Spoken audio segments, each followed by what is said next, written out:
Hey, this is DJ Mega 817 here to bring you Naruto Chapter 659 review titled Rinbo Hengoku. This chapter is pretty much Madara demonstrating how powerful he's become and the power of his Renegon that he has on his right eye. What he first does is summons this creature whose name I forgot. It doesn't really do much in this chapter. It kind of just stays in the background. I'm pretty sure it's going to be a lot more devastating later on. Hopefully, we'll get to see it actually do something in maybe next chapter or next two chapters, but I doubt it. Who knows? Maybe my Madara might use it when he finally does his Moon's Eye plan. Because I remember saying that he was finally going to do the Moon's Eye plan. I was wrong, of course.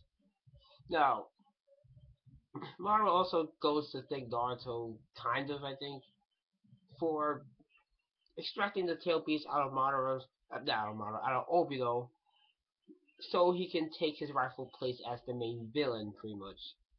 That's the best way to sum it up. And Obito is still alive, Black Zetsu's keeping him alive, and Madara says now he's going to go and try and get the Rinnegan for his left eye, so then he'll have two Rinnegans.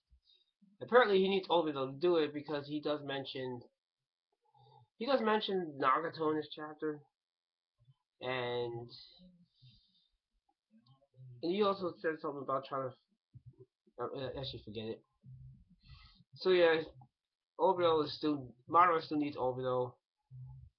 So we're gonna be seeing. So we're still gonna be seeing him for some time. For all the people that dislike Obito's character, yeah, we're gonna still be seeing just a little more of him. I don't particularly dislike his character. I don't like what his character has become. That's for sure. I liked him before, this, but that's a whole other story. Well, I'm just happy he's not the main villain, so that's good. All right, what else happened in this chapter?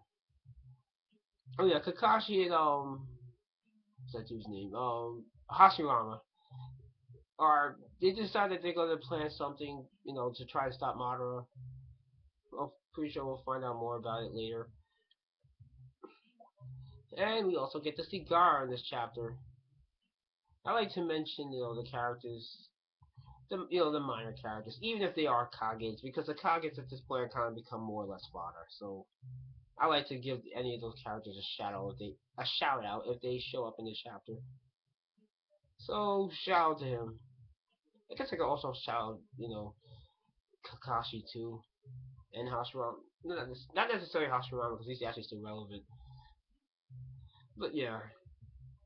But there is one thing that really did bother me when it came to this chapter, and that is something Mara said in this chapter, which is the fact that now that he has Hashirama cells, he no longer needs to, worry about getting hurt because he can regenerate or something to that effect. Now, this bothers me because whenever villains start doing this, it usually sets them up to fail badly. Because for anyone that follows Bleach, this is kind of what happened with one of the main villains in Bleach. You know, he perfectly calculated everything, and then once he ascended, he decided he wasn't going to worry about getting damaged anymore, and then wind up being his ultimate downfall. And I can see that exactly happen with Madara.